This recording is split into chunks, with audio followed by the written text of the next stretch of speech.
Assalamualaikum warahmatullahi wabarakatuh. Alhamdulillah, alhamdulillahi rabbil alamin. Assalatu wassalamu ala ashrafil anbiya'i wal mursalin, sayyidina wa maulana Muhammadin.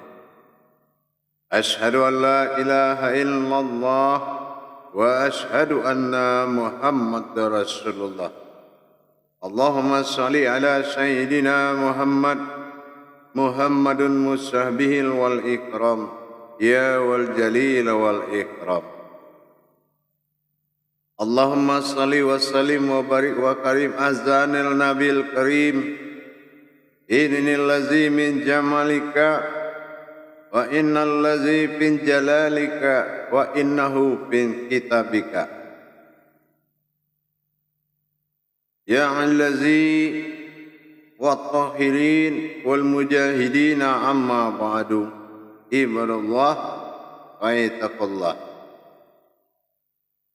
Alhamdulillah, kita panjatkan segala puji syukur kita kehadirat Allah Subhanahu wa taala atas karunia limpahan rahmah dan hidayahnya, serta dengan izinnya juga kita dapat menjalankan perintahnya, beramal dan beribadah dunia dan akhirat, zahir dan batin. Bersalam kita tidak akan pernah kita lupakan. Marilah sama-sama kita sampaikan kepada junjungan kita, Nabi Allah, Nabiul Akhirul Zaman, Rasulullah Muhammad sallallahu alaihi wasallam. Atasnya kalimahnya dengan mengkalamkan Allahumma sholli ala Sayyidina Muhammad wa ala alihi Sayyidina Muhammad. Bersyukur kita ya Allah kepada Allah ya Rabbi dalam rangka meningkatkan iman dan takwa kita kepada Allah. Maka dalam kesempatan dan waktu yang dimuliakan oleh Allah ini, kita akan berbagi ilmu pengetahuan, tentunya dengan belajar. Semulia-mulianya sifat bagi umat adalah mampu berbagi kepada sesamanya. InsyaAllah bertemu lagi dengan saya, Guru Mursyid Syekh Nur Muhammad Buya Irwan Maulana Al-Khalidi, Sumatera Barat, dalam rangka bertolabul ilmi pada majelis zikir kita, Majelis Zikir Marifatullah Jakarta, dalam rangka bertolabul ilmi. InsyaAllah kita akan mencoba bersama-sama berbagi wawasan. Mudah-mudahan wawasan ini bermanfaat buat kita semua, InsyaAllah. Para hadirin, para jemaah, para ustaz dan para habaib dan semua para yang ulama dan para hamba Allah yang sangat dimuliakan oleh Allah rahimakumullah. Dalam kesempatan ini saya akan berbagi wawasan tentang cara bagaimana kita berkesinambungan di dalam batinnya bismillah. Bagaimana kita sampai sambung rasa, sambung batin dengan Allah dengan kekuatan bismillah. Kenapa? Kalau hanya sekadar kita membaca, bismillah ini akan jatuh menjadi ayat dan ucapan tanpa kita bisa membuktikan, merasakan kehadiran Allah di dalam makom daripada bismillah sebagai penentu dan penghulu daripada ayat. Pada tayangan-tayangan yang telah lalu, saya sudah menyampaikan kepada kita semua tentang apa hakikat bismillah itu. Sesungguhnya kita sudah pernah membicarakan, tetapi dalam rangka itu perlu kita meningkatkan daripada penglihatan mata batin dan menjalankan kodrat bismillah itu dalam menyatakan sesuatu perbuatan, sehingga perbuatan ini adalah perbuatan Allah semata yang kembali kepada dirinya. Inilah yang dikatakan amal dan ibadah. Kita hanya yang beribadah, sementara kodrat itu kembali dengan kodrat antara zat dan sifatnya Allah pada sendirinya.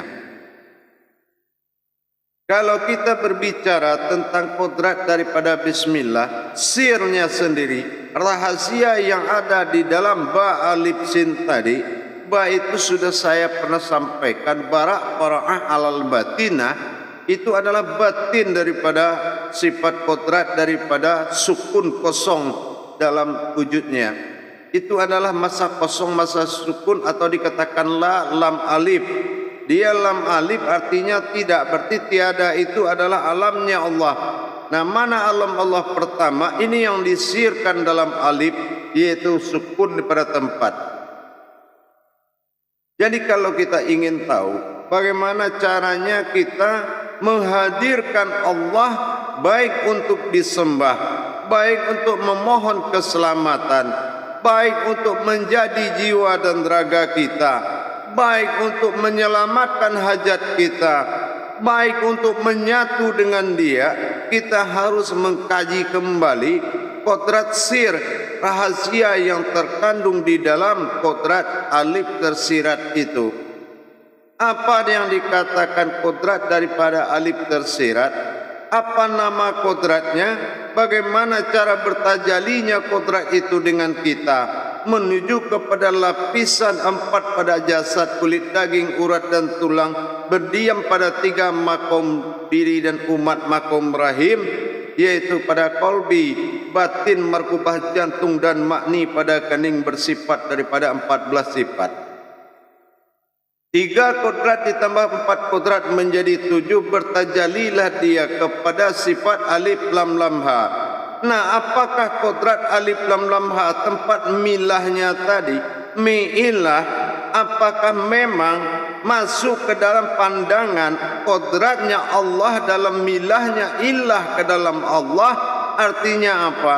Benar-benar batinnya Allah masuk ke dalam kodrat-kodratnya, hadir ke dalam kodratnya, menjadi Rabbil Alamin, Tuhan dari sekalian alam. Maka bismillah ini menjadi karomah yang luar biasa kalau kita memakai dengan kodratnya, bukan hanya memakai dengan bacaan. Kenapa? Ini tajalli sirullah. Bagaimana bertajalinya sirnya Allah dalam alif yang hilang dalam ba alif sin. Nah, kalau kita ingin menyaksikan, maka sin akan hilang dalam bentuk pensaksian, tinggallah billah.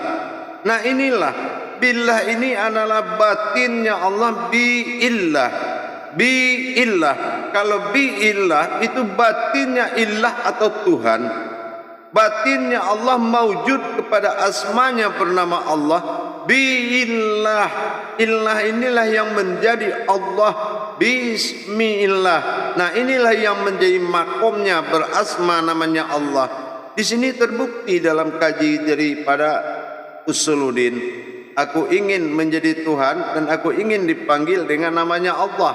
Nah, kalau sudah kita bisa menghadirkan batin billah, billahnya sir yang ada di dalam alif tersirat tadi, kalau dia mewujud kepada zatnya Allah, yaitu jasad, bukan hanya kulit, daging, urat dan tulang, tapi adalah berupa kodrat daripada zat Allah yang 4 lapis di wadi mani manikam.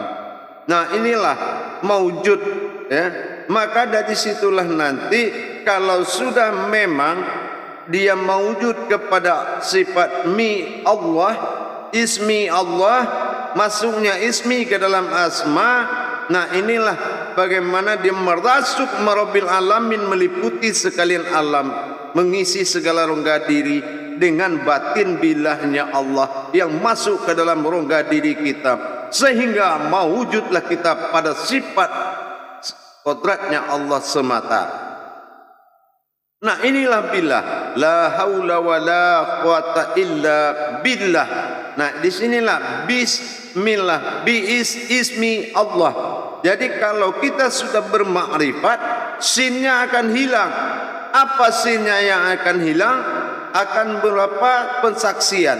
Kita yang melihat daripada wujud batinnya Allah, sirnya yang dikatakan batin milah, miillah, billah. lillahi.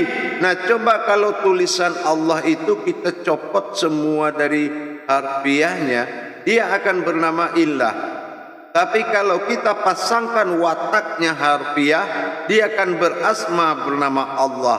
Dari sisi tulisan sudah bisa kita buktikan bahwasanya hadirnya ismi itu ke dalam asma yang menjelma menjadi asma berwujud kepada Muhammad. Inilah yang kodrat ingin Allah dipanggil dengan nama Muhammad. Ini Rahman tadi, Rahman mewujudlah dalam bentuk Muhammad. Inilah kenapa sudah 3 kali bertajali. Pertama bertajalinya batin billah itu masuk ke dalam Allah. Nah, inilah masuk ke dalam zatnya Allah. Nah, inilah yang dikatakan dengan alif lam lam ha. Dia masuk batinnya billah itu ke dalam masa alif lam lam ha tadi. Wa rahman, dan maujud dia. Rahmannya apa? Ini yang dikatakan dengan lillah. Lillahi ta'ala, pemberian Tuhan. Mana pemberian Tuhan? Inilah kodrat yang 4, yaitu Rahman. Apa tajalinya? Tajalinya adalah sifat daripada diwadi mani manikam, sifat kodrat yang 4 dalam diri pada zatnya Allah yang disebut asal usul daripada Muhammad bernama rohani. Nah, inilah dia. Masuklah rohani, masuklah batin kepada zat yang Rahman, maka batin maujud dalam bentuk wujud daripada Muhammad. Nah, inilah yang dikatakan Allah ingin dipanggil namanya Muhammad. Setelah dia mewujud pada Rahman, maka dia masuk 3 perkara ba alif sin tadi dalam bentuk batin billah masuk kepada qalbi. Qalbi adalah batin, sin adalah maknawiyah pada kening, sementara ba batin billah batin itu masuk ke dalam kodrat markubah jantung.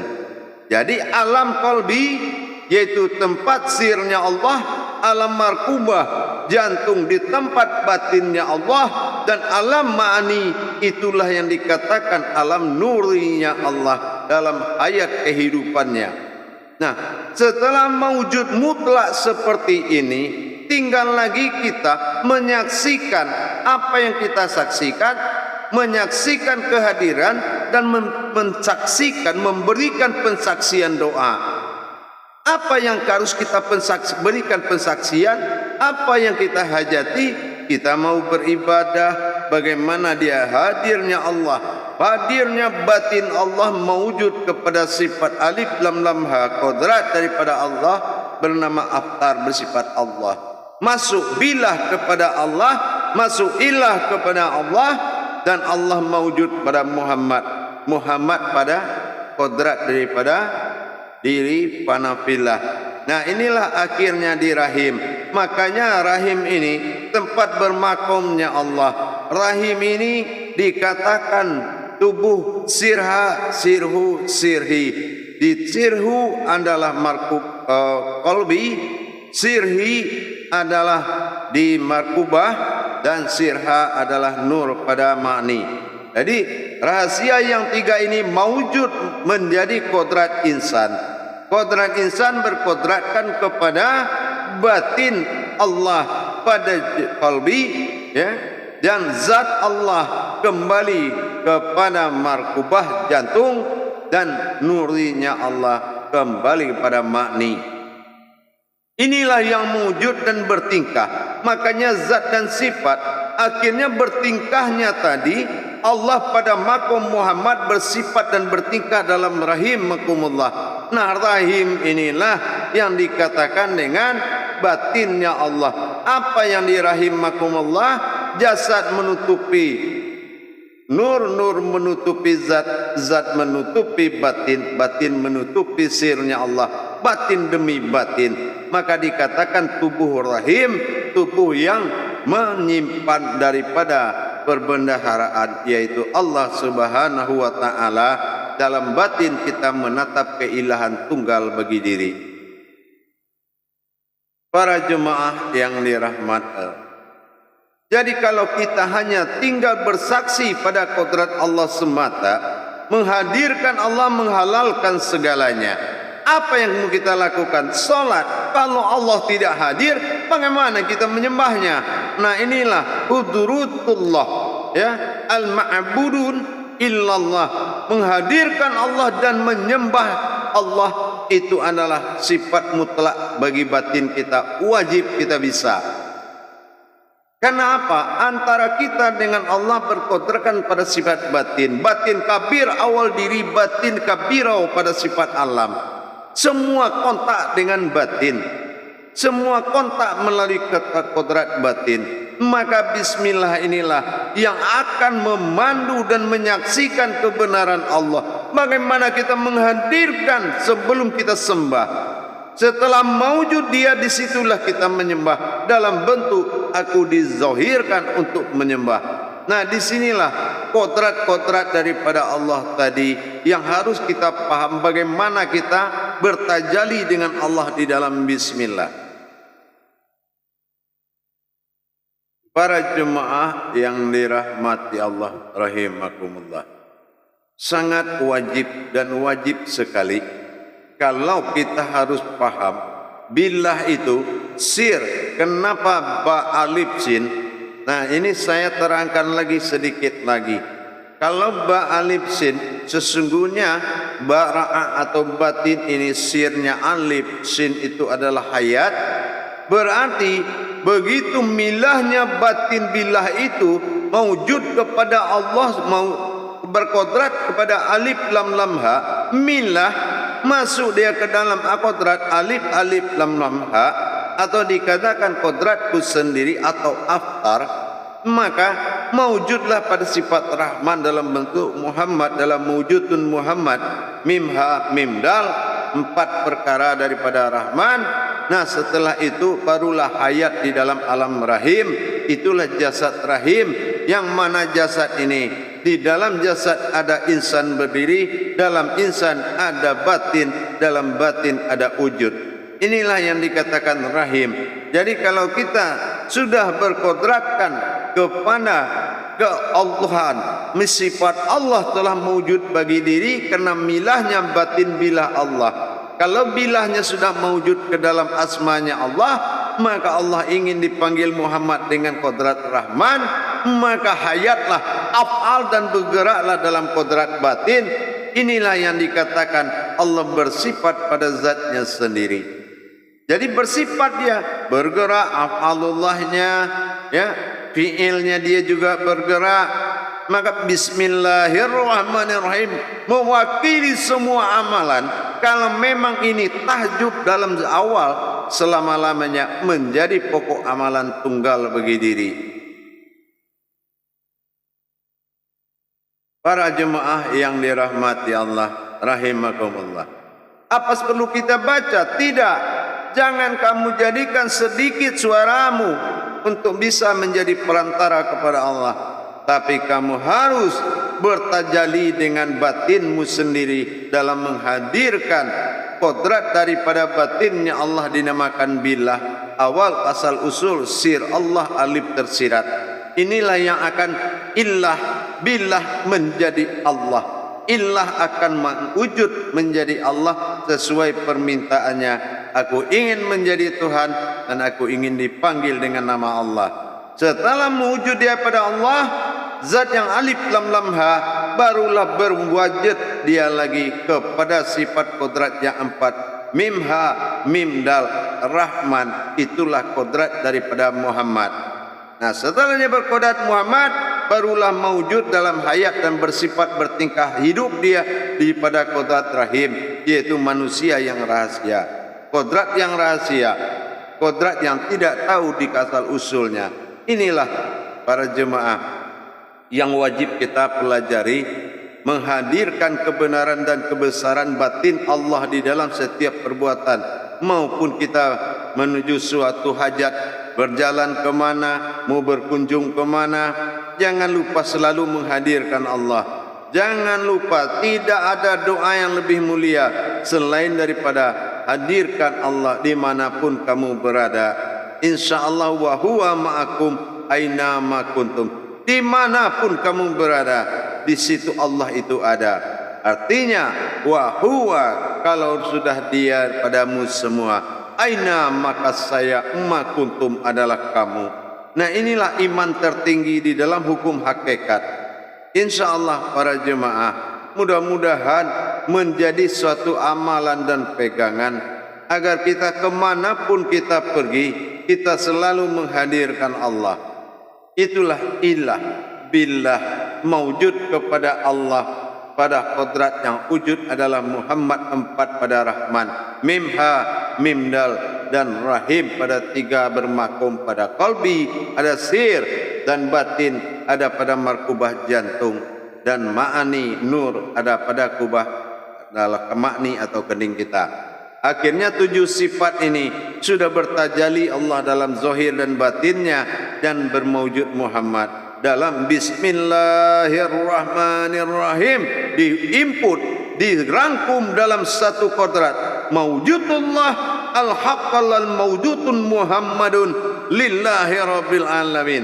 Disinilah keputusan bismillah dalam kodrat yang wujud sampai mewujud, dan ayat dalam rahim bersifat Allah pada rahmannya. InsyaAllah mudah-mudahan bermanfaat dan bisa menjadi amalan dan diamalkan dimanapun kita berada. Kemanapun dan dimanapun, di situ ada Allah.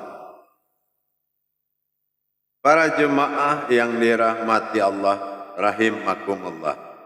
InsyaAllah silakan kita melaksanakan amalan tersebut. Siapapun kita, dimanapun kita, ternyata tidak ada lagi kita melainkan daripada kodratnya sendiri. Biasakan menghidupkan pandanganmu di samping kamu melihat apa yang kamu suka. Tapi ingat, pandanganmu harus ada. Apa yang kamu pandang, mewujudnya pada Allah, pada diri kita. Bagaimana kita menghadirkan Bismillahirrahmanirrahim? Bagaimana kita menghadirkan sampai daripada wujud dan mewujudnya hayatnya pada rahim? InsyaAllah selalu dalam kandungan Allah, selalu dalam makom rahim makumullah. Jadilah kita seumat yang rahim, yang bermakomnya Allah di dalam diri kita, yang merahimkan Allah, rahim bagi Allah, umat dan lembaga bagi Allah. Hubungan itulah yang disebut dengan solat, yaitu hubungan tawaf. Kemanapun kita bergerak, kita sudah bertawaf dengan Allah.